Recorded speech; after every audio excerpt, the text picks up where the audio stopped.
After I punched my wife's brother for pouring hot spaghetti on my head at the family reunion, everyone ignored me, even my wife. You should take every insult and apologize, she said. Instead of apologizing, I bought a one-way ticket to Hawaii. 5 minutes later, I received 315 desperate messages and calls. So here's the thing about family reunions. They're like root canals, except at least with root canals, you get good drugs and nobody expects you to smile through the whole damn thing. But there I was, sitting in this barn-style dining hall that looked like someone had watched too many episodes of Fixer Upper and decided rustic chic was the way to go, surrounded by the Prescott clan in all their designer-clad glory. The smell hit you like a freight train the second you walked in. Marinara sauce bubbling away in those industrial-sized warmers, garlic bread that probably came from some fancy bakery in the city, and enough cologne and perfume to choke a horse. Seriously, Uncle Howard must have bathed in that stuff. I'm pretty sure I caught a contact high, just sitting downwind from the guy. I'd strategically positioned myself at the long pine table like some kind of social warfare expert, hands folded in front of me like I was back in 3rd grade waiting for Mrs. Henderson to tell me whether my book report on Where the Red Fern Grows was going to cut it. You know that feeling when you're trying so hard to blend into the furniture that you practically become one with the wood grain? Yeah, that was me, human wallpaper at the Prescott Family Spectacular. But then there was Marissa, my wife of 6 years, and man, she was absolutely glowing. I'm talking full-on lighthouse beacon here, laughing at something her cousin Sophie had just whispered in her ear. Her whole face lit up in a way I hadn't seen since. Hell, I couldn't even remember the last time. Maybe our honeymoon. Before reality set in, and she realized she'd married the guy who shops at Target instead of Nordstrom and thinks a fancy dinner is anything that doesn't come in a drive-through bag. The rest of her family had claimed their spots around the table like they were marking territory. Uncle Howard sat there in his tailored blazer that probably cost more than my monthly car payment. And my car isn't exactly a beater, mind you.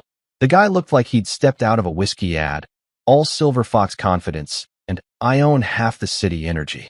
Then there was Aunt Margot, dripping in so much gold jewelry, she could have been mistaken for a walking Fort Knox exhibit. Every time she moved, it sounded like wind chimes in a hurricane. And then, of course, there was Tristan. Tristan. Marissa's beloved brother, who'd made it crystal clear from day one that I wasn't exactly his first choice for brother-in-law material. The guy had the kind of face that screamed, I peaked in prep school, and I'm going to make that everyone else's problem. 6 years we'd been doing this dance. 6 years of him looking at me like I was something he'd scraped off his Italian leather shoes. The conversation flowed around me like I was a rock in a stream. All talk about ski trips to Aspen that cost more than most people's annual salaries. Wine tastings in Napa, where they probably spent more on a bottle than I made in a week, and exclusive charity galas that had guest lists tighter than Fort Knox. You know, the kind of events where they don't just check your name at the door, they check your net worth, your family tree, and probably your credit score while they're at it. I nursed my water like it was liquid courage, which, let's face it, it basically was at this point. The ice cubes clinked against the glass every time my hands shook just a little. Not from nerves, mind you, but from the sheer effort it took to keep my mouth shut while they talked about their problems, like whether the caviar at last week's fundraiser was subpar or if their personal trainers were charging too much for house calls. So the decorator says the marble we picked out might clash with the new chandelier, Aunt Margot was saying, waving her fork around like she was conducting an orchestra. Can you imagine? After we specifically told him we wanted something that would complement the existing color scheme. Sophie nodded sympathetically, like this was truly one of life's great tragedies. Oh, the same thing happened to us with the pool house renovation. You really can't trust anyone these days. I took another sip of water, wondering if anyone would notice if I just slowly slid under the table and army crawled my way to freedom. Probably not. I was about as invisible to these people as their housekeeping staff. That's when Tristan decided to make his move. He'd been eyeing me all evening like a cat watching a mouse, just waiting for the perfect moment to pounce. He leaned forward, that trademark smirk spreading across his face like spilled wine on white carpet. Ugly and impossible to ignore. Grayson, he drawled, and I swear the temperature in the room dropped about 10 degrees. You're being awfully quiet tonight. What's the matter, buddy? Did your little hometown never teach you how to keep up with adult conversation? The chuckles that rolled down that table hit me like a slap in the face. Not the kind of genuine laughter you hear when someone tells an actually funny joke, but that polite, superior kind of laughter that says, "We're laughing at you, not with you, and we want to make sure you know it." I felt my jaw clench, felt that familiar heat creeping up my neck that always showed up when I was about 2 seconds away from saying something that would probably end with me sleeping on the couch. But I forced myself to smile. One of those tight, fake smiles that feels like it might crack your face in half if you hold it too long. Just enjoying the conversation. I managed to get out, my voice steady, even though my hands were practically vibrating with the effort it took not to reach across the table and show Tristan exactly what this small-town boy had learned about conflict resolution. But that wasn't good enough for him. Oh no, Tristan was just getting warmed up. I mean, we're talking about real estate in the Hamptons, and you look like someone just started speaking ancient Greek. Maybe we should switch to discussing, I don't know, what do people talk about where you're from? Tractor pulls? County fair pie contests? More laughter. Louder this time. Even Uncle Howard cracked a smile, like watching his nephew tear apart his niece's husband was quality family entertainment. I caught Marissa's eye across the table, looking for backup, for solidarity, for anything that resembled the us against the world mentality we used to have. Instead, I got that look, the one I'd become way too familiar with over the past few years. That subtle shake of the head, that slight narrowing of the eyes that said, "Don't you dare make a scene," louder than if she'd screamed it across the room. "Let it go," that look said. "Just take it and smile and pretend like it doesn't bother you, because heaven forbid we upset the delicate ecosystem of Prescott family dynamics." So I sat there, water glass sweating in my palm, marinara sauce growing cold on the serving platters, surrounded by the sound of their laughter and the smell of their expensive cologne, and I let it go. Just like I always did. Just like they expected me to. But something was different this time. Something was building in my chest, hot and tight and dangerous. Maybe it was the way Tristan's eyes gleamed with satisfaction. Or maybe it was the way Marissa looked away like she was embarrassed to be married to me. Or maybe it was just 6 years of this crap finally reaching its breaking point. Whatever it was, I had a feeling this family reunion was about to get a lot more interesting than anyone had bargained for. You know how they say time slows down right before a car crash? Well, apparently the same thing happens right before your brother-in-law decides to turn you into a walking Italian restaurant advertisement.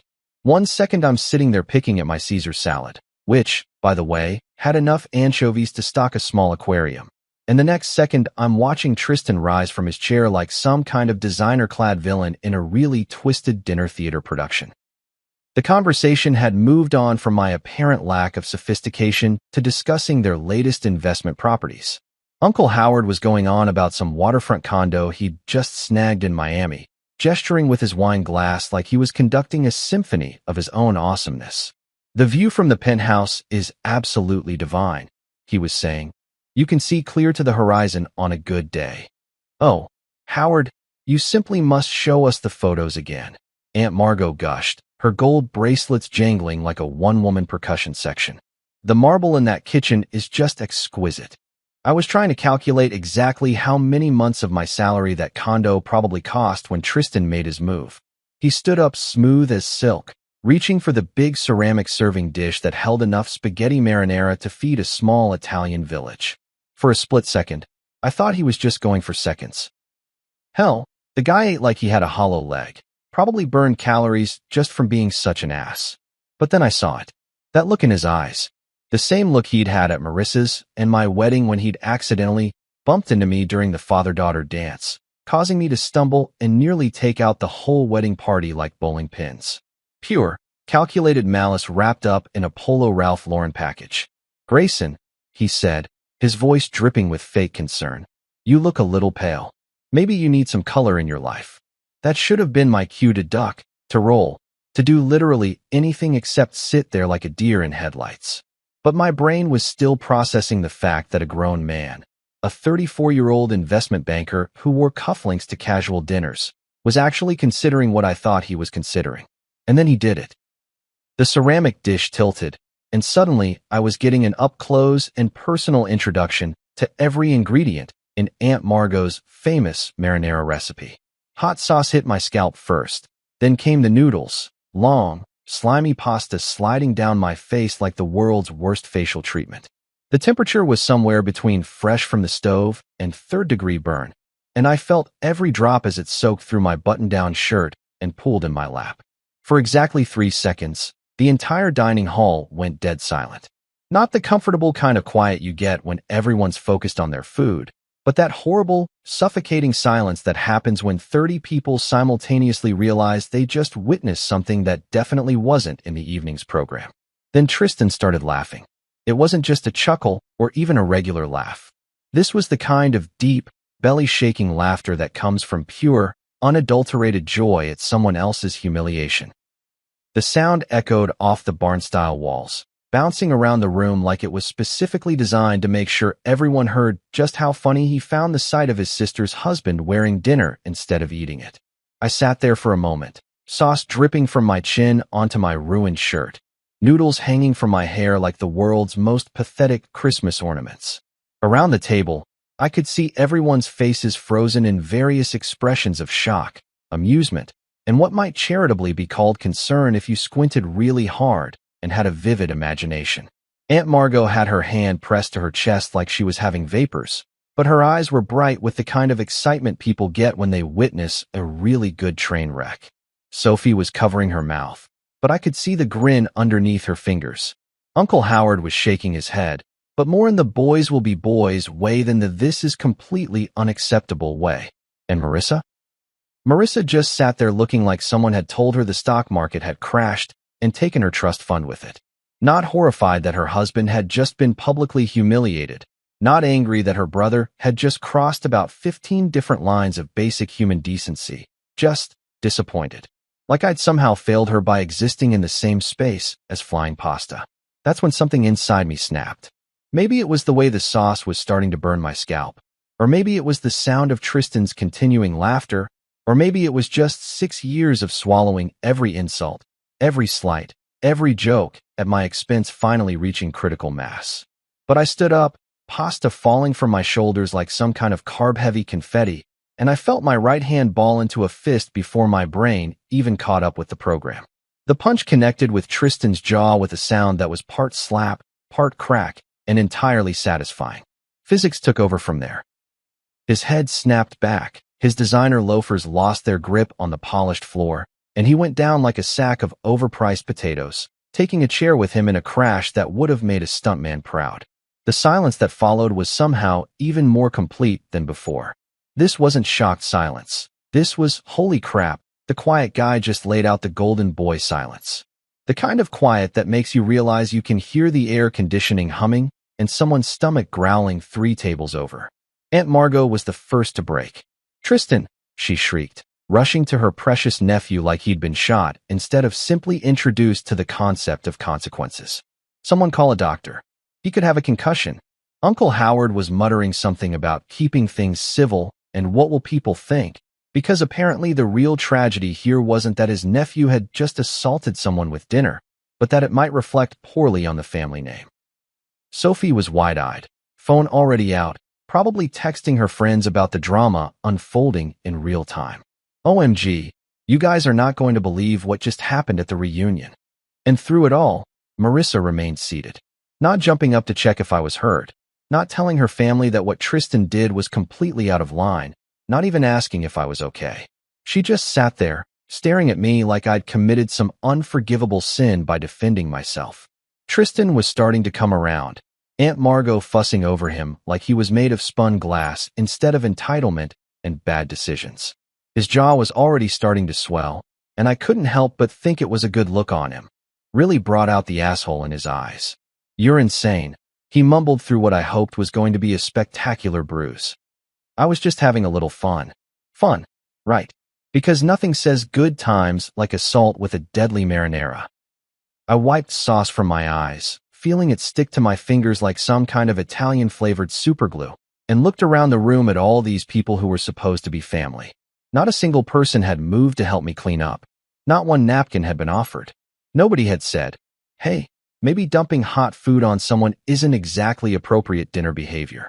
Instead, they were all looking at me like I was the problem. Like I was the one who'd violated some sacred family code by having the audacity to hit back, when someone literally poured dinner on my head. The marinara was starting to cool, which somehow made it feel even worse, going from scalding humiliation to cold, sticky shame in real time. I could feel it soaking through my shirt, probably staining my undershirt too, and I wondered absently if marinara sauce was one of those things that never really comes out no matter how much bleach you throw at it. Standing there in that barn-style hall, surrounded by fake rustic charm and real family dysfunction, covered in pasta sauce and noodles like some kind of demented scarecrow, I realized something that should have been obvious years ago. I wasn't family to these people. I was entertainment. A target. The designated punching bag they could all feel superior to when they needed a boost to their collective ego. And the worst part? Marissa was just going to let it happen. Again, walking out of that dining hall felt like escaping from a burning building. Except instead of smoke, I was leaving behind a cloud of designer perfume, passive-aggressive tension, and the lingering smell of marinara sauce that was probably going to haunt my nostrils for the next week. The wide porch wrapped around the front of the reunion hall like a wooden embrace, and for the first time all evening, I could actually breathe without feeling like I was drowning in other people's expectations.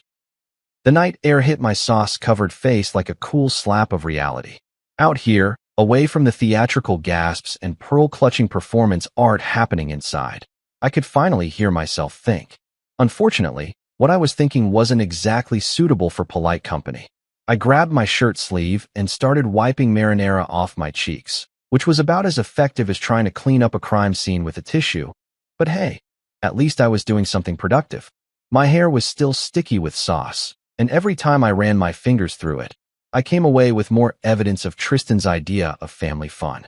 Chunks of tomato, bits of basil, and enough garlic to ward off every vampire in a 50-mile radius. I probably looked like I'd lost a fight with a pasta factory, which, come to think of it, wasn't that far from the truth. The porch light buzzed overhead like an angry wasp, casting everything in that yellowish glow that makes everyone look like they're coming down with jaundice. I leaned against the wooden railing, feeling the splinters through my ruined shirt, and tried to process what had just happened in there. In the span of about 10 minutes, I'd gone from invisible family disappointment to public enemy number one, all because I'd had the audacity to defend myself when someone literally dumped dinner on my head. That's when I heard the screen door creak behind me. I didn't need to turn around to know who it was. I could practically feel the waves of disapproval radiating from the doorway like heat from a furnace.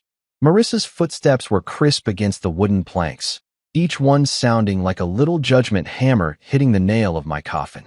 "Well," she said, and I could hear her crossing her arms without even looking. That was quite a performance in there. I turned around slowly, sauce still dripping from my collar, and looked at my wife of 6 years. The woman I'd promised to love, honor, and cherish until death do us part. The woman who was currently looking at me like I'd just kicked a basket of puppies in front of a group of kindergartners. "Performance?"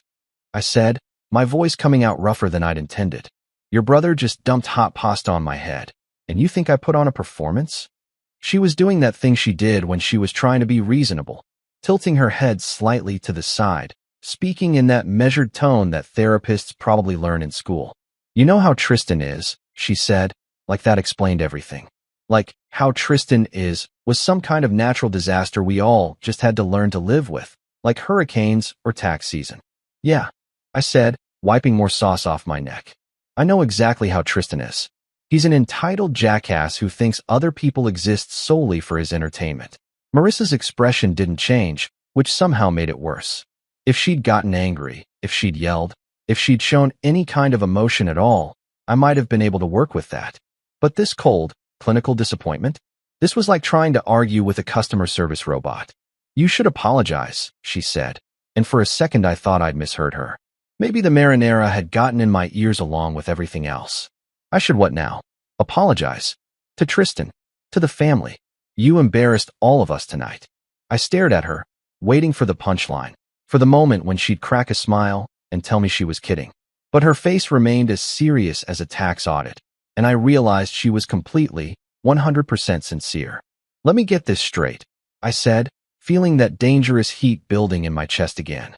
"Your brother pours scalding hot food on my head in front of 30 people, and I'm the one who needs to apologize?" "You know how important these family gatherings are," she continued, like I hadn't spoken at all. Uncle Howard was talking about potentially bringing you into one of his investment projects. But after tonight, she trailed off, shaking her head like I'd just blown our shot at winning the lottery.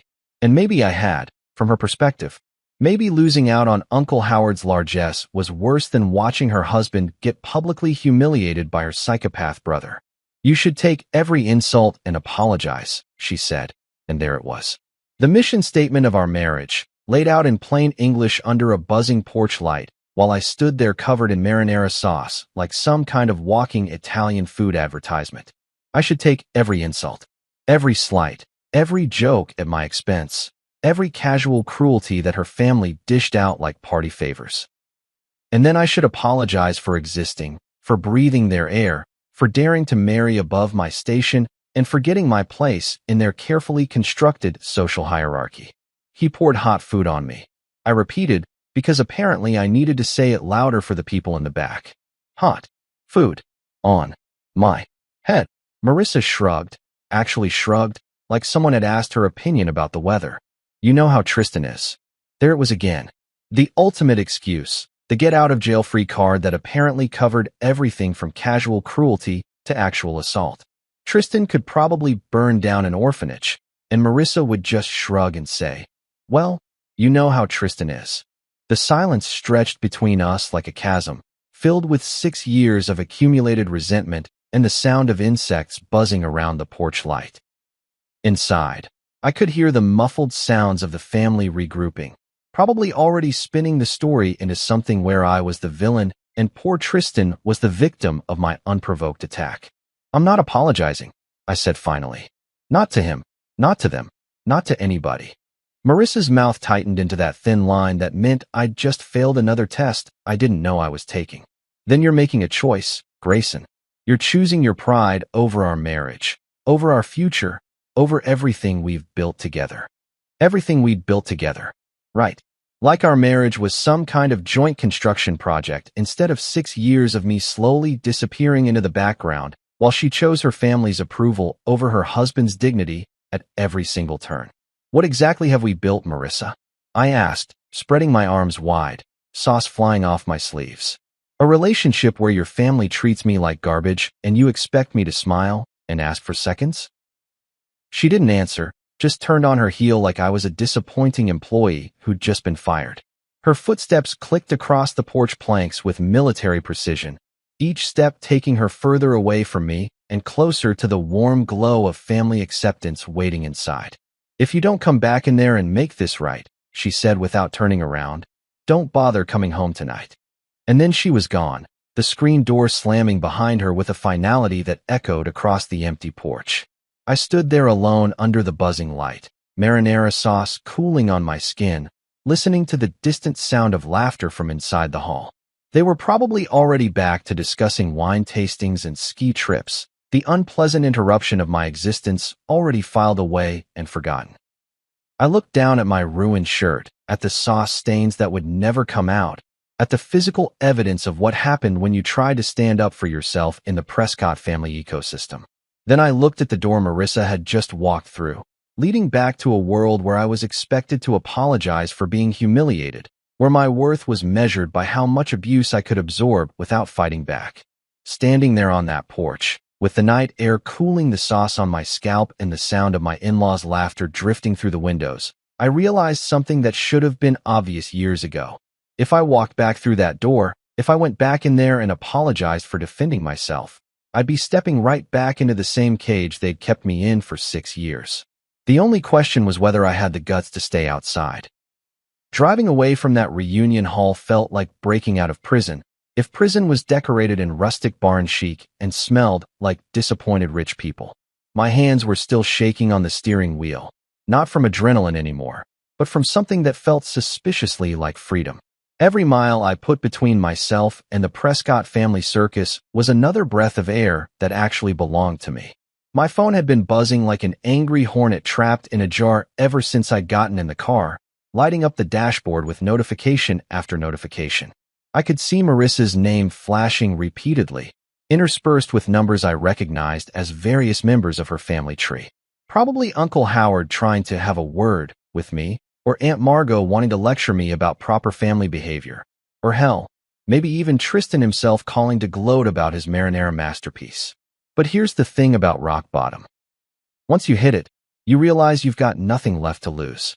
And ignoring their calls felt better than any therapy session I'd ever imagined. 10 miles down the road, I spotted the familiar glow of a gas station rising out of the darkness like a fluorescent oasis. One of those 24-hour joints that looks like it was designed by someone who'd never seen daylight. All harsh white lighting and reflective surfaces that make everything look like a crime scene waiting to happen. I pulled into the parking lot, my tires crunching over gravel and discarded lottery tickets, and just sat there for a minute, engine ticking as it cooled. Through the windshield, I could see the usual late-night gas station ecosystem in full swing. A trucker filling up his rig while talking on a headset, probably explaining to his wife why he was running late again. A college kid counting out crumpled dollar bills for gas money, looking like he was calculating whether he'd have enough left over for ramen noodles.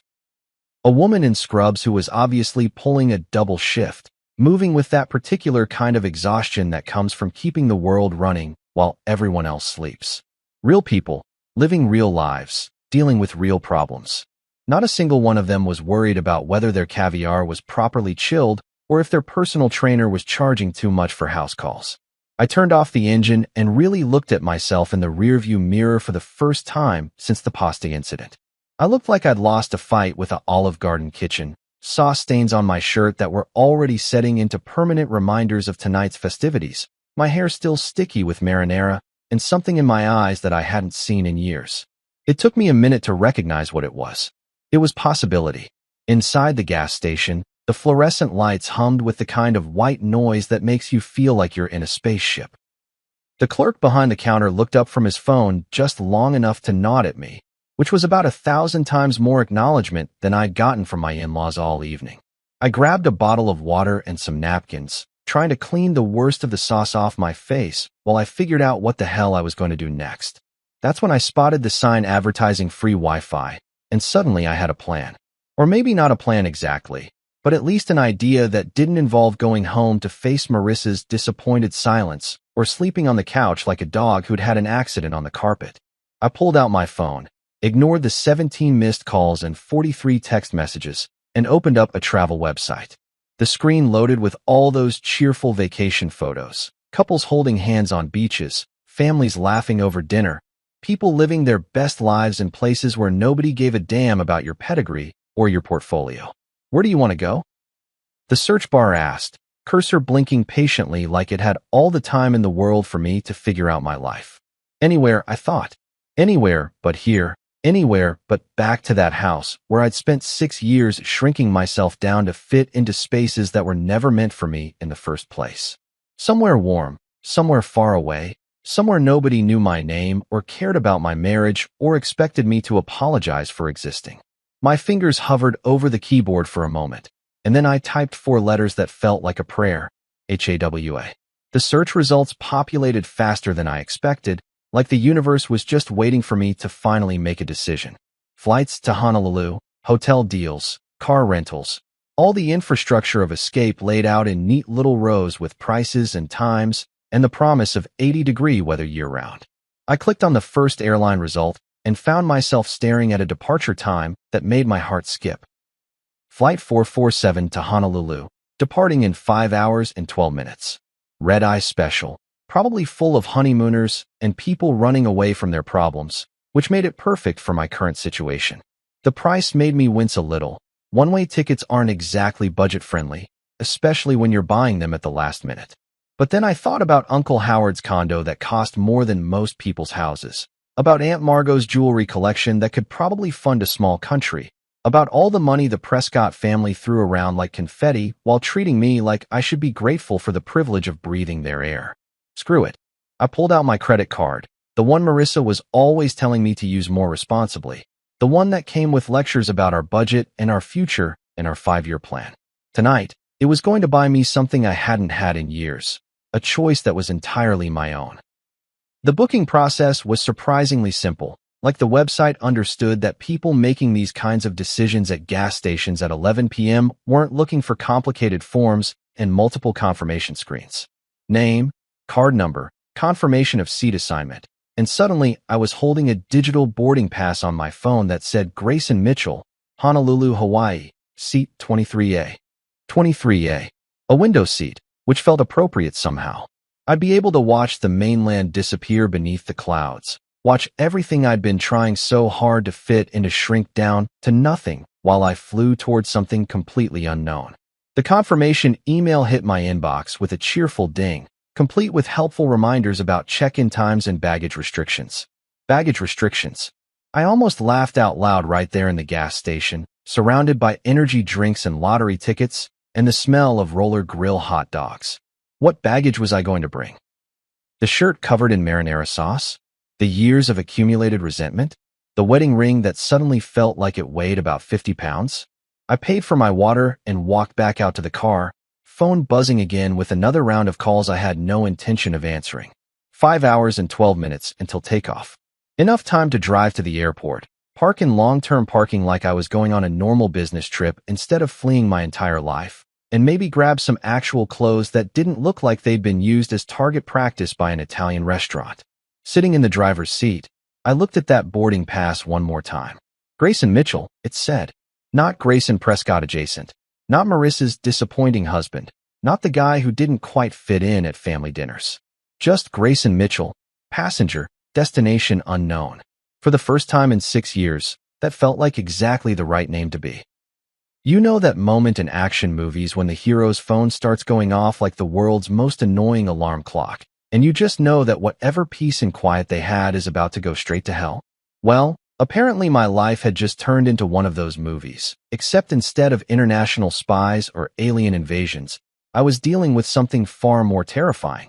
The collective wrath of the Prescott family. 5 minutes. 5 freaking minutes after I hit confirm purchase on that airline ticket, and my phone lit up like the 4th of July had a baby with Times Square on New Year's Eve. The thing was vibrating so hard against the dashboard that I was half worried it might achieve actual flight before I did. I'd barely pulled out of the gas station parking lot when the first wave hit. Call after call, text after text, voicemail notifications piling up faster than I could even read the names. It was like watching a social media meltdown in real time, except instead of strangers on the internet, it was my own family-in-law losing their collective minds because I'd had the audacity to leave their little performance without taking a bow. The irony wasn't lost on me that these people, who couldn't be bothered to offer me a napkin when I was sitting there covered in marinara sauce, suddenly had an urgent need to communicate now that I wasn't playing by their rules anymore. Marissa was leading the charge, naturally. Her name kept flashing on the screen like a neon sign advertising disappointment. "Where are you?" popped up in a text bubble, followed immediately by "Don't do this," and then "You're making a scene." Because apparently leaving quietly after being humiliated was somehow more dramatic than dumping hot pasta on someone's head in front of 30 people. The logic of the Prescott family, ladies and gentlemen, always consistent in its complete lack of consistency. But Marissa was just the opening act. The real show started when Tristan got involved. I could practically see him holding an ice pack to his jaw while frantically typing threats into his phone, probably feeling like the victim in all this. His messages started pouring in faster than I could delete them. "You're done," followed by, "I'll have you arrested," and my personal favorite, "You have no idea what you've started." What I'd started. Right. Because apparently throwing the first punch was dumping food on someone, and defending yourself was the real crime here. I was starting to think these people lived in some kind of alternate reality where normal cause and effect relationships had been suspended in favor of whatever narrative made them look good. Then Aunt Margot joined the party, and boy, did she come loaded for bear. Her messages read like they'd been dictated by a disappointed Victorian matriarch who'd just discovered that the servants had been using the good china. "We opened our family to you, and this is how you behave?" she wrote, as if they'd been doing me some kind of massive favor by tolerating my existence at their dinner table. "After everything we've done for you, this is the thanks we get?" Everything they'd done for me. Let's see.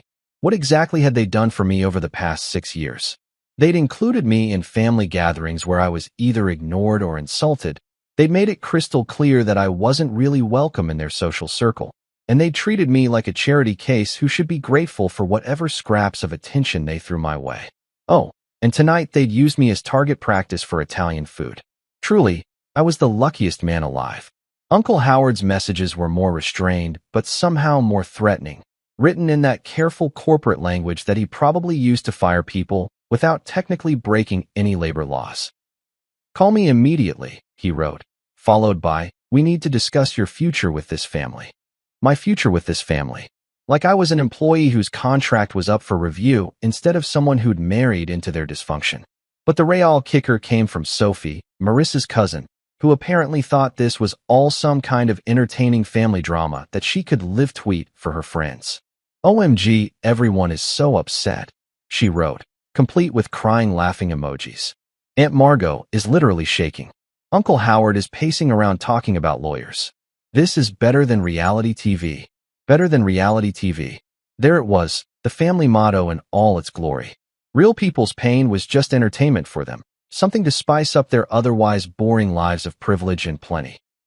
I wondered if Sophie was already planning to turn this into content for her Instagram story, maybe with some kind of inspirational quote about family loyalty overlaid on a picture of her avocado toast. The messages kept coming, a steady stream of outrage and demands and threats that painted a pretty clear picture of how the Prescott family handled anyone who dared to color outside their carefully drawn lines. They weren't worried about me as a person. Not one message asked if I was okay, or if I was hurt, or if I needed anything. They were worried about their image, their control, their ability to maintain the carefully constructed narrative where they were the generous benefactors and I was the grateful recipient of their largesse. I pulled over at a rest stop about 20 miles from the airport, partly because my phone was making it hard to concentrate on driving, and partly because I needed to see just how deep this rabbit hole went. The parking lot was nearly empty except for a few long-haul truckers catching some sleep and a family with small kids making an emergency bathroom stop.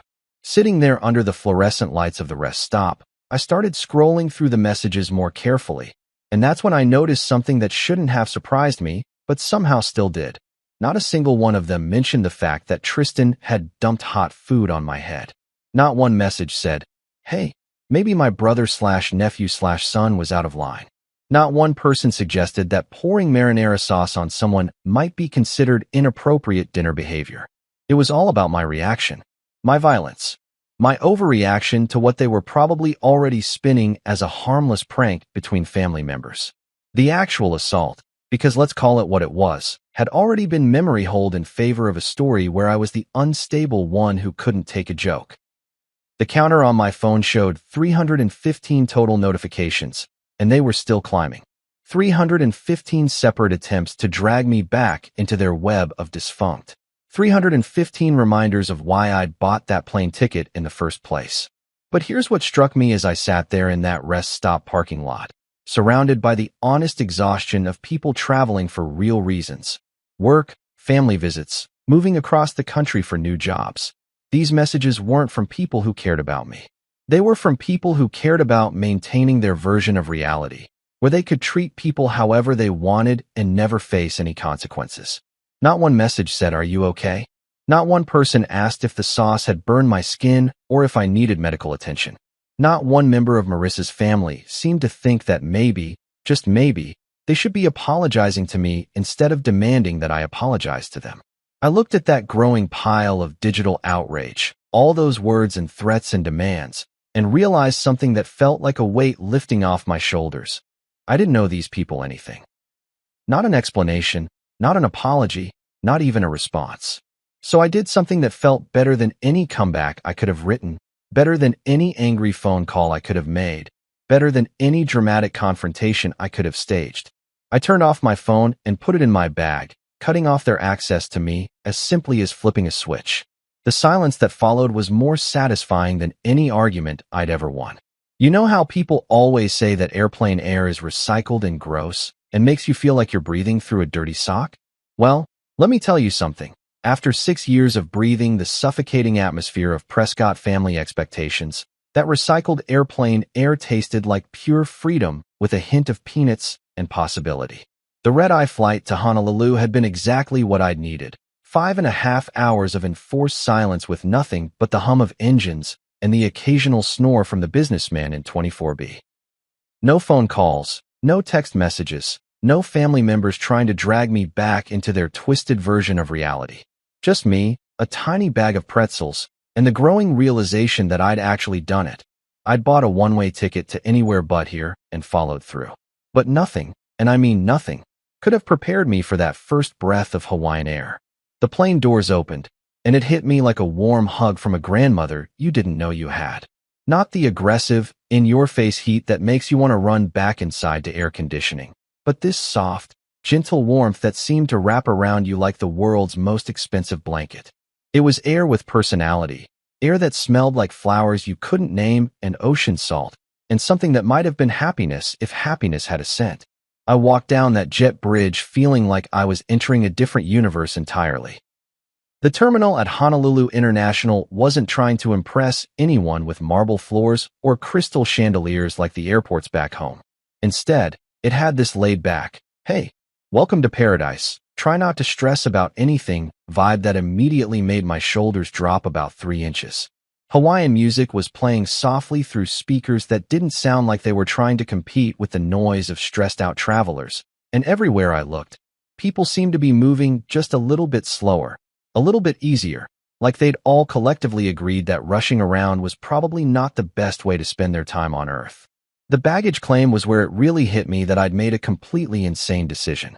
Everyone else was standing around waiting for their carefully packed suitcases full of vacation clothes and sunscreen and all the things normal people bring when they plan a trip to Hawaii. Meanwhile, I was standing there with nothing but my wallet, my passport, and a single backpack that contained exactly one change of underwear and the business card for a divorce lawyer that I'd been carrying around for 2 years but never had the guts to call. That's when I realized I was going to need somewhere to stay, and probably some clothes that didn't smell like marinara sauce and poor life choices. I pulled out my phone, which I'd reluctantly turned back on once the plane landed, and started scrolling through Airbnb listings, trying to find something that said, "Yes, we welcome people who've just blown up their entire lives on a whim." Most of the listings looked like they'd been photographed by people who'd taken a masterclass in making small spaces look like luxury resorts. Lots of carefully staged photos with perfectly placed pineapples and artfully rumpled white linens that probably cost more per night than I made in a week. But then I found one that was different.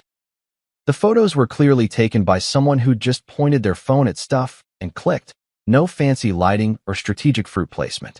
Just a small beachfront place with weathered wooden furniture and windows that actually looked like they opened to let in real air instead of Instagram-worthy filtered light. The description was written by someone named Kimo, and it simply said, "Clean, quiet, close to beach. Good for people who want to think or people who want to stop thinking. Your choice." Perfect.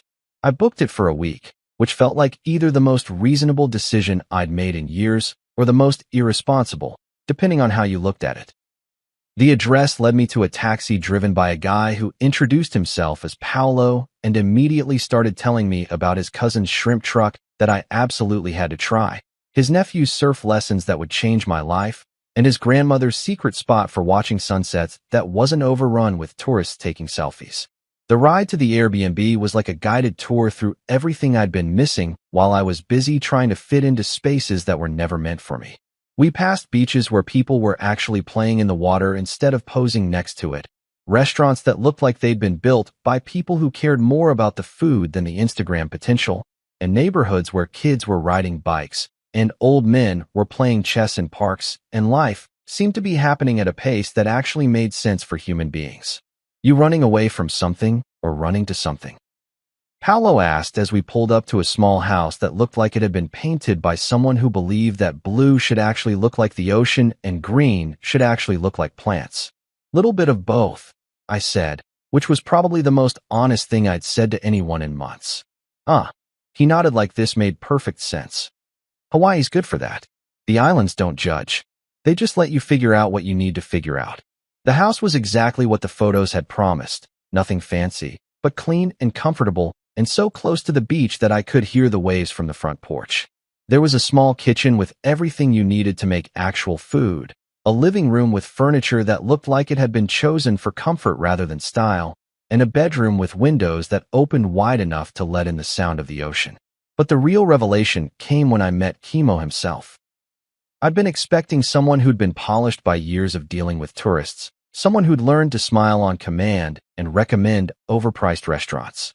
Instead, I got a guy in his 50s with hands that looked like they'd actually worked for a living and a laugh that sounded like it came from somewhere deep and genuine. "First time in Hawaii?" he asked, and when I nodded, he grinned. "Good. The island's got a way of showing you things you didn't know you needed to see. You here for business or pleasure?" "Honestly," I said, setting down my pathetic backpack in a living room that somehow felt more like home than any place I'd lived in the past 6 years. "I have absolutely no idea what I'm here for." Kimo's laugh filled the space like warm honey. "Even better. That means you're here for the right reasons."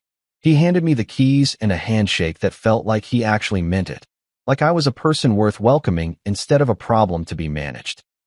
"The ocean's right out that door," he said, pointing toward the back of the house. "Don't overthink it. Just go look at it for a while. The water's got a way of putting things in perspective." So that's what I did. I walked out to the beach behind the house, kicked off my shoes that still smelled faintly of family reunion disaster, and stood at the edge of the Pacific Ocean while the sun started its descent toward the horizon. For the first time in 6 years, nobody was telling me where to stand, how to act, or what to say. The waves didn't care about my family connections, my social status, or whether I belonged anywhere in particular. They just kept rolling in, one after another, like they had all the time in the world. Turns out when you're not spending every waking moment trying to decode the complex social dynamics of people who think you're beneath them, you have a surprising amount of time to figure out what you actually enjoy doing. Who knew? My first week in Hawaii developed a rhythm that felt so natural I started wondering if this was what normal people meant when they talked about work-life balance, instead of work-life complete psychological warfare. I'd wake up when my body felt like waking up, not because an alarm was screaming at me to get ready for another day of disappointment. And I'd walk out to the beach to watch the sunrise paint the sky in colors that didn't exist in the Prescott family palette. The mornings were the best part. There's something about being the only person on a beach at 6 a.m. that makes you feel like you've discovered a secret that the rest of the world hasn't figured out yet. The sand was cool under my bare feet. The water was this impossible shade of blue that made you wonder why anyone ever settled for swimming pools. And the air tasted like possibilities that didn't come with strings attached or family approval ratings. I'd walk for miles, picking up shells that nobody expected me to display properly or appreciate appropriately, watching crabs scuttle around like they had important business to attend to, and generally enjoying the novel experience of existing without constantly calculating how my behavior might reflect on the family name. After the beach walks came coffee and breakfast at this little cafe called Sunrise Shack that looked like it had been built by surfers who'd accidentally become excellent at making food. The owner, a woman named Keiko who had to be pushing 70 but moved like she was half that age, made coffee that could wake the dead and acai bowls that tasted like someone had figured out how to turn tropical paradise into breakfast. "You're the mainland guy staying at Kimo's place," she said on my third morning, not really asking. Island communities, I was learning, had their own communication networks that made social media look sluggish. "Guilty as charged," I said, wondering if being the mainland guy was going to come with its own set of expectations and requirements. "Good," she said, sliding a plate of fresh fruit across the counter. "Kimo says you look like you needed to get lost for a while. Hawaii's perfect for that. Getting lost. I like that way of thinking about it better than running away, or having a midlife crisis, or whatever psychological label the Prescott family was probably attaching to my disappearance. Getting lost implied that you might eventually find something, whereas running away suggested you were just a coward who couldn't handle adult responsibilities. The afternoons were for reading. I discovered that when you're not constantly stressed about family dinner performances or social obligations that felt like pop quizzes you hadn't studied for, you could actually concentrate on books for more than 10 minutes at a time. I'd grab something from the little bookstore in town, a place that clearly existed because the owner loved books, not because she'd calculated the optimal profit margins on literary fiction, and find a spot on the beach or at one of the outdoor cafes where nobody cared if you sat there for 3 hours nursing a single iced tea. It was at one of these cafes, a place called The Grind that had mismatched chairs and Wi-Fi that worked about 60% of the time, that I met Lonnie. She was at the table next to mine, hunched over a laptop and muttering things that sounded distinctly uncomplimentary about website design platforms. "You okay over there?" I asked after she'd called her computer something that would have made Aunt Margot clutch her pearls so hard she'd probably need medical attention. "Oh, I'm fantastic," she said, her voice dripping with enough sarcasm to fill a swimming pool. "Just trying to update my shop's website, and this piece of garbage platform is acting like I asked it to solve world hunger instead of add a simple photo gallery." Lonnie, as it turned out, ran a surf shop called Wave Rider that had been in her family for 20 years. She was about my age, with sun-bleached hair and hands that looked like they'd spent a lot of time fixing things, and she had absolutely zero patience for technology that didn't work the way it was supposed to. "What kind of shop?" I asked, closing my book because this conversation was infinitely more interesting than whatever literary masterpiece I'd been pretending to read. "Surf shop. Boards, gear, lessons for tourists who think they're going to become the next Kelly Slater after a 2-hour session." She gestured at her laptop screen like it had personally offended her ancestors. "We do pretty well, but our website looks like it was designed in 1995 by someone who'd never seen the internet before." Here's where things got interesting. Back in my previous life, the one where I spent most of my time trying to disappear into furniture at family gatherings, I'd actually been pretty good at website design. It was something I'd picked up in college and kept doing on the side, mostly for small businesses that couldn't afford the big fancy agencies that charged more for a logo than most people made in a month. "I might be able to help with that," I said, surprised to hear myself volunteering for something without first calculating how it might affect my standing with people I was trying to impress. Lonnie looked up from her laptop, squinting at me like she was trying to figure out if I was serious or just another mainland tourist who thought he could solve all of Hawaii's problems with his superior continental wisdom. "You know anything about websites?" she asked. "A little," I said, which was probably the most understated thing I'd said since arriving in paradise. "Mind if I take a look?" What followed was the most fun I'd had working on anything in years. Lonnie's existing website was indeed a disaster of epic proportions. Broken links, photos that loaded sideways, and a color scheme that looked like it had been chosen by someone who'd never seen an actual ocean. But it wasn't unfixable, just neglected. We spent the next 3 hours completely rebuilding the thing from scratch. Lonnie provided the content and the vision. She knew exactly what her customers needed and how they thought, while I handled the technical stuff that made her want to throw her laptop into the nearest volcano. "You want clean, simple, easy to navigate," I said, pulling up examples of sites that actually worked. "Nothing fancy, just functional. People want to see your boards, check your lesson schedules, maybe read some reviews from happy customers." "Exactly," she said, and I realized it had been months since someone had responded to one of my ideas with genuine enthusiasm instead of polite tolerance or outright dismissal. By the time we finished, Wave Rider had a website that actually looked like it belonged to a business that knew what it was doing. The photos loaded properly, the navigation made sense, and the whole thing had a clean, professional look that still felt relaxed and welcoming. "How much do I owe you?" Lonnie asked as we tested the final version on her phone. "Nothing," I said, surprising myself again. It was fun. Fun. She looked at me like I'd just claimed that root canals were my favorite hobby. "You think website design is fun? When it's not for people who treat you like their personal tech support slave." "Yeah, it's actually pretty enjoyable." That's when she made me an offer that would change everything. I've got a couple of friends who run businesses around here. They're all dealing with the same kind of website disasters. If you're interested in picking up some side work while you're getting lost, I could put in some good words. Side work. Not charity, not family obligations, not doing favors for people who'd never return them. Actual work that I'd chosen to do, for people who appreciated it, at my own pace and on my own terms. Sitting there at that mismatched table, watching the sun start its descent toward the horizon while Lonnie scrolled through her new website with obvious satisfaction, I realized something that should have been obvious but somehow felt revolutionary. This was the first time in years that I'd done work that felt like it belonged to me.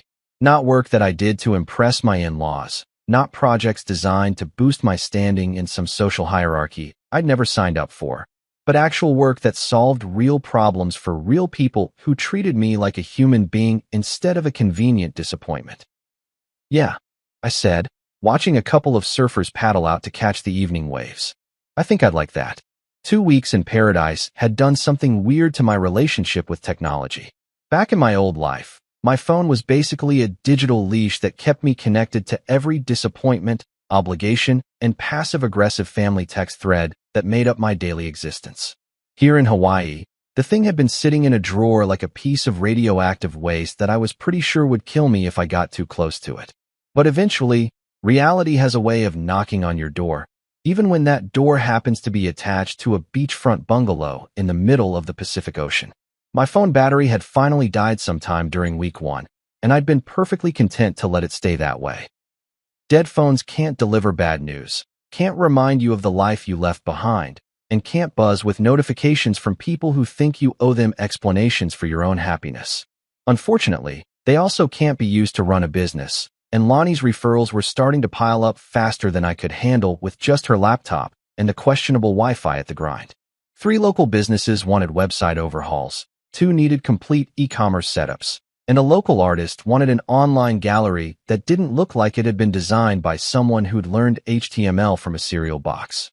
So there I was, standing in the little electronics shop in downtown Honolulu, holding a phone charger and trying to work up the courage to plug my phone back into the world I'd left behind. The shop owner, a guy named Dave who looked like he'd been selling electronics since before smartphones were even a twinkle in Steve Jobs' eye, was watching me stare at the charger like it might explode. "You okay, man?" he asked. "You look like you're about to defuse a bomb instead of charge a phone." "Something like that," I said, handing him a 20 and wondering if there was any way to SE. Back at the bungalow, I plugged the thing in and watched it slowly come back to life with all the enthusiasm of someone waiting for their STD test results. The Apple logo appeared, followed by the home screen, followed by the most ridiculous notification badge I'd ever seen in my life. 347 unread messages. 347. I sat there on Chemo's comfortable old couch, listening to the waves crash outside, and watching that number blink at me like a neon sign advertising everything I'd been successfully avoiding for the past 2 weeks. Part of me wanted to throw the phone right back in the drawer and pretend I'd never seen it. Part of me was curious about just how deep the rabbit hole of family outrage had gotten in my absence. Curiosity won, because apparently I'm a glutton for punishment. The voicemail box was completely full, 37 messages that I was pretty sure would contain enough guilt, manipulation, and threats to power a small city. I started with those, figuring I might as well get the worst of it over with first. Marissa's voice hit me like a cold slap of reality. The first few messages were angry, really angry. "Where the hell are you, Grayson? You can't just disappear like this. We need to talk. Call me back immediately." Her voice had that sharp edge it got when she was trying to control something that wasn't cooperating, like a broken appliance or a husband who'd finally grown a backbone. But as the messages progressed, the anger shifted to something that was almost worse, strategic crying. By message number 12, she was sobbing into the phone about how worried she was, how she just wanted to know I was safe, how we could work through this if I'd just come home and talk to her like a reasonable adult. "I know you're hurt," she said in one message that was clearly performed for an audience. "I know things got out of hand at the reunion, but running away isn't the answer, Grayson. We're married. We made vows. You can't just abandon everything because you had a fight with my brother." A fight with her brother. Right. Because that's what you call it when someone dumps hot food on your head and you defend yourself. A little disagreement between boys, nothing that couldn't be solved with a firm handshake and maybe a nice bottle of wine. Tristan's messages were exactly what you'd expect from someone whose jaw I'd rearranged with my fist. The first few were pure rage, promising legal action and making threats that probably would have scared me if I'd still been living in his world of consequences and social standings. "You're finished," he snarled in one particularly charming voicemail. "I'm going to destroy you. You'll never work in this town again. Never work in this town again." Like I was some kind of mob movie character instead of a guy who designed websites and had finally gotten tired of being treated like furniture. I almost laughed out loud at that one, sitting there in my beach bungalow with more work than I could handle and zero interest in whatever town he thought he controlled. But the later messages from Tristan were different, more calculated. "Look," he said in what was clearly meant to be his reasonable voice. "Maybe we both got a little heated. Why don't you come back and we'll talk this through like adults? Marissa's worried sick, and the family thinks you might be having some kind of breakdown. Some kind of breakdown. Translation: they decided I was mentally unstable, which was probably easier for them to accept than the possibility that their behavior had finally pushed someone past their breaking point. Uncle Howard's messages were all business, delivered in that smooth corporate tone that said he was used to fixing problems with money and influence. Grayson, this has gone far enough. You're embarrassing the family, and more importantly, you're hurting Marissa. I think we can find a way to make this work for everyone. Call me back, and we'll discuss your options. My options? Like I was an employee being offered a severance package instead of a person who'd finally decided to prioritize my own sanity over their dysfunctional family dynamics. Aunt Margot's messages were pure psychological warfare, listing every opportunity I was throwing away by behaving like an ungrateful child. We had plans for you, she said in one particularly manipulative voicemail. Howard was going to bring you into the business. We were going to help you build something real. But you've shown your true colors now, haven't you? Plans for me. Help me build something real. As if their version of my life was somehow more legitimate than whatever I might choose for myself. As if success could only be measured by how well I fit into their predetermined mold of what a proper Prescott family member should look like. But the real kicker came from Sophie, who'd apparently appointed herself the family's social media correspondent. Her messages were breathless updates on the family drama, delivered like she was reporting from the front lines of a particularly juicy reality show. Everyone's talking about you, she said in one message that was equal parts excited and horrified. Aunt Margot thinks you've joined a cult or something. Uncle Howard keeps muttering about hiring a private investigator. And Marissa? Oh my God, Marissa is acting like you died or something. She's telling everyone you're having a nervous breakdown. A nervous breakdown. There it was again, the family's preferred explanation for my sudden departure. Much easier to accept than the possibility that their golden boy had crossed a line and finally faced consequences for it. I scrolled through the text messages, which were more of the same. Guilt, manipulation, threats, and a stunning lack of self-awareness about what had actually happened that night. Not one message acknowledged that Tristan had assaulted me. Not one person suggested that maybe, just maybe, dumping hot food on someone wasn't appropriate family fun. It was all about my reaction, my over-response, my inability to take a joke and play along with their twisted version of family bonding. But here's what struck me as I sat there in that peaceful bungalow, listening to the sound of waves and feeling the warm Hawaiian breeze through the open windows. Their anger wasn't really about me leaving.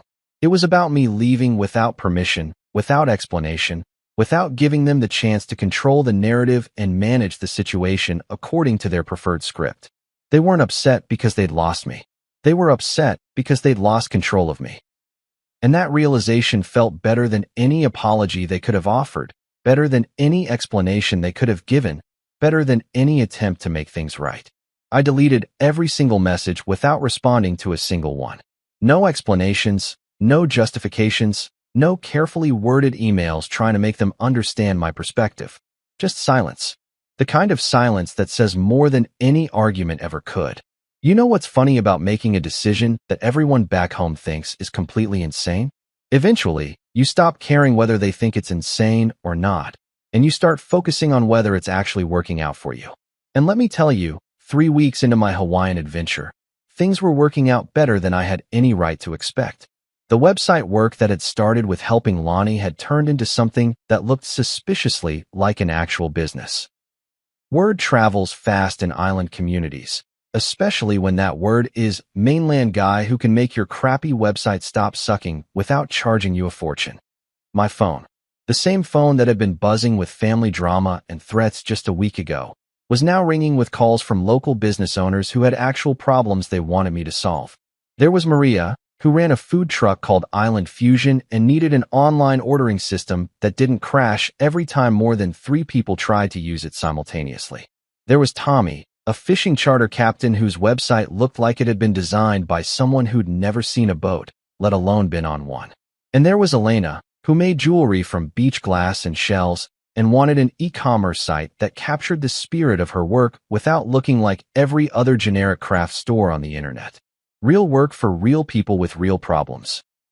It was a revelation that probably shouldn't have been as surprising as it was, but after years of doing favors for Marissa's family connections, People who treated web design like some kind of mysterious voodoo and expected miracles while complaining about every invoice. Working with folks who actually appreciated what I was doing felt like discovering a new planet. The best part was that nobody here knew about my previous life as the family disappointment. To Maria, I was just the guy who fixed her website so customers could actually place orders without wanting to throw their phones into the ocean. To Tommy, I was the computer wizard who made his charter business look professional enough to compete with the big resort operations. To Elena, I was the person who figured out how to make her art look as beautiful online as it did in real life. None of them cared that I'd never been good enough for the Prescott family standards. None of them expected me to apologize for existing or to constantly prove that I deserved to breathe the same air as my social betters.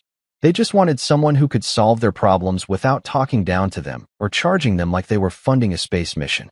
The work was good, but the real breakthrough came on Friday evenings at the pier with Chemo. It had started accidentally.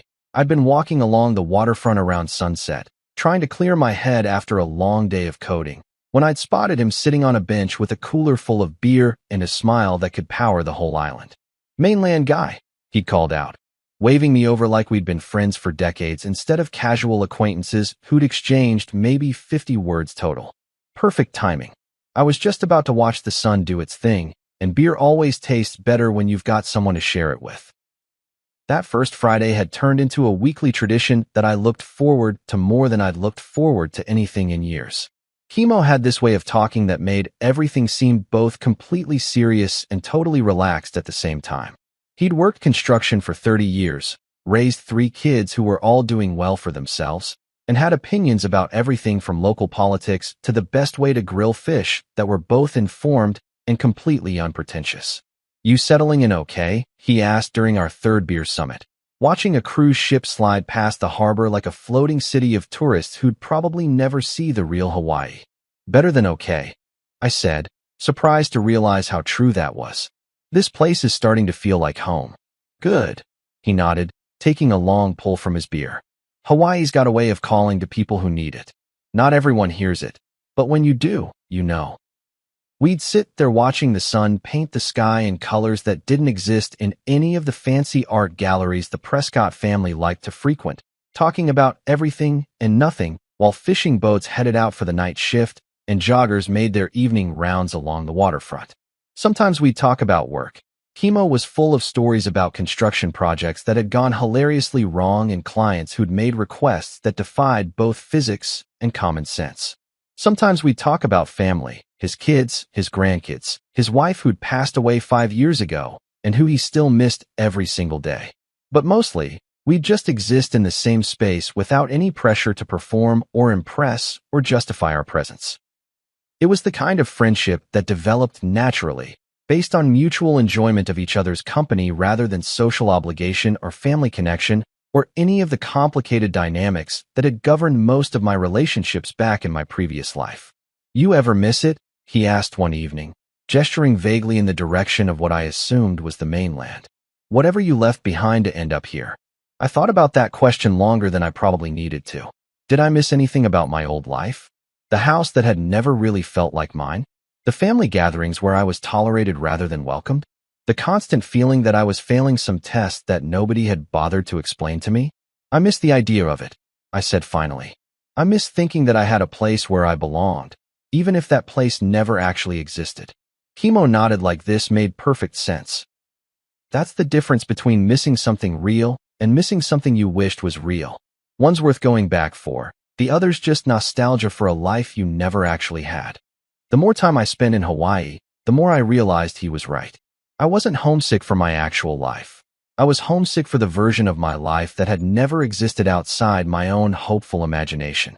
The version where Marissa's family accepted me as an equal, where Tristan treated me like a brother instead of a target, where I fit into their world without having to shrink myself down to accommodate their expectations.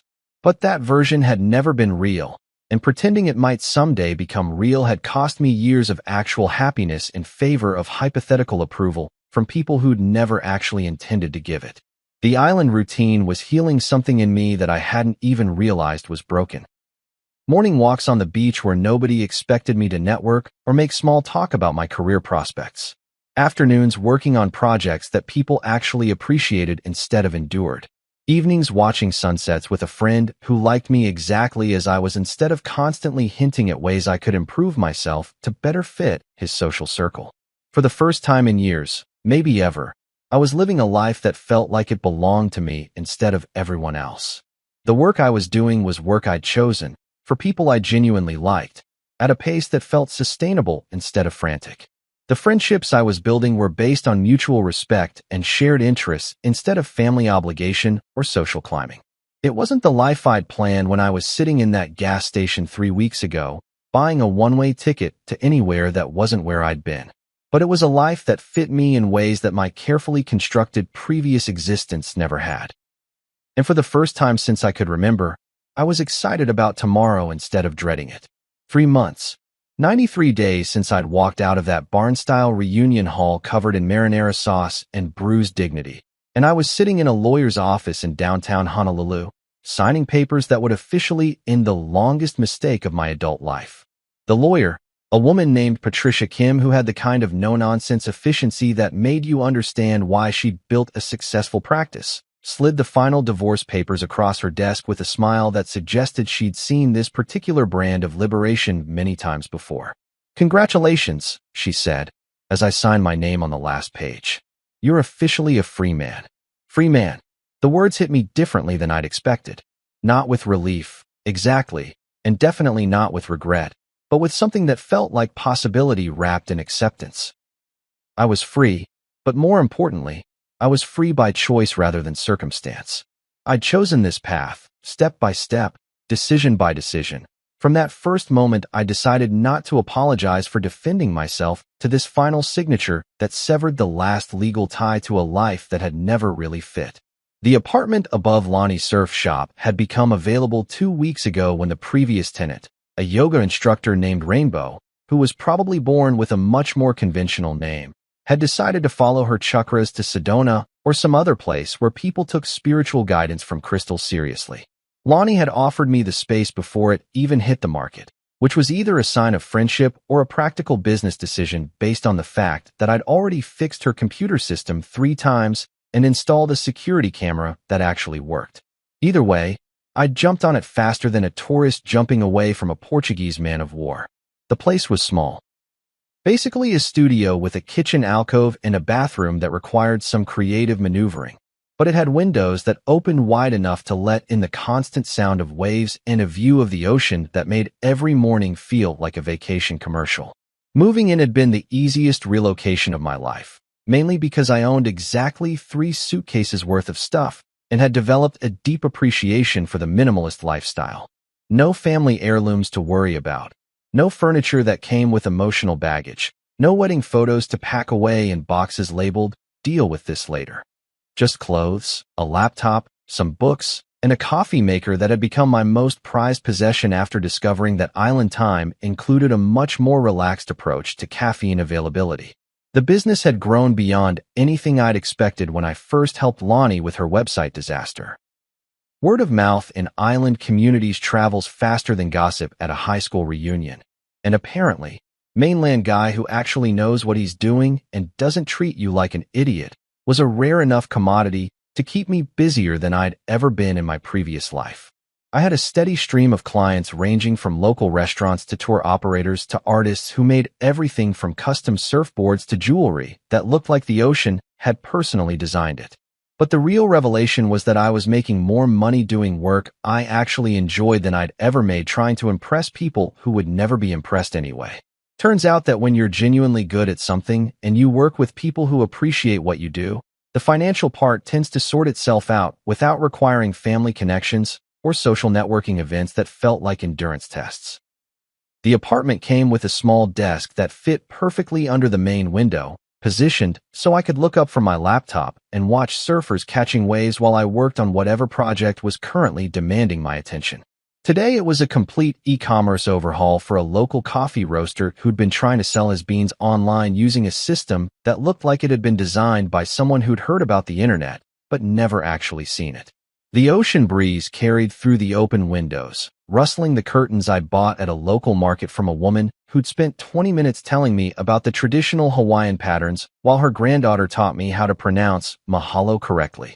It was the kind of interruption that would have driven me crazy in my old life, where every minute was scheduled and every interaction was measured against its potential value to my social standing. Here, it felt like the most natural thing in the world. Buying curtains from someone who cared about the history behind the patterns, learning a word that meant more than just thank you in a language that belonged to this place I was slowly becoming part of. My phone, which had become a tool for actual work instead of a device for delivering family drama, buzzed with a text from Chemo, Sunset Beer Summit in 1 hour. Tommy caught some Ono today, and Elena's bringing her famous mac salad. You in? I looked at my laptop screen, where about 3 hours of work remained on the coffee roaster's website, and realized something that would have shocked my former self. The work could wait. Not because I was lazy or irresponsible, but because I'd learned the difference between urgent and important, between other people's expectations and my own priorities. The website would get finished, the client would be happy, and the world would continue spinning without requiring me to sacrifice every moment of personal time on the altar of productivity. Definitely in. I texted back, closing the laptop and walking to the small closet where I kept the kind of clothes that prioritized comfort over appearance. Board shorts, t-shirts that had never seen an iron, and flip-flops that cost less than the socks I used to wear to family dinners. Walking down to the beach where our informal Friday group had started gathering, I passed the mirror that came with the apartment and caught a glimpse of someone I barely recognized. Tan from spending actual time outdoors instead of commuting between air-conditioned buildings. Relaxed in a way that went deeper than just the absence of stress.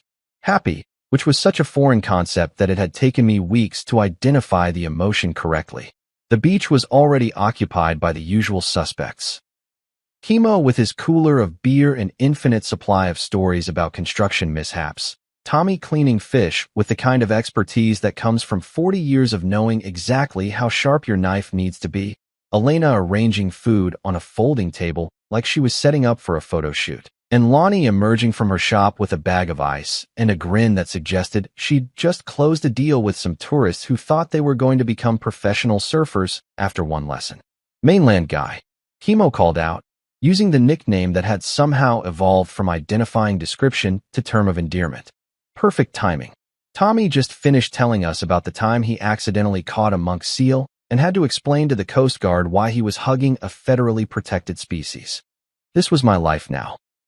Friday evening fish and beer with people who'd become family not through marriage or blood or social obligation, but through the simple process of choosing to show up for each other week after week. No dress code, no hidden agendas, no complex dynamics that required a decoder ring and a sociology degree to navigate.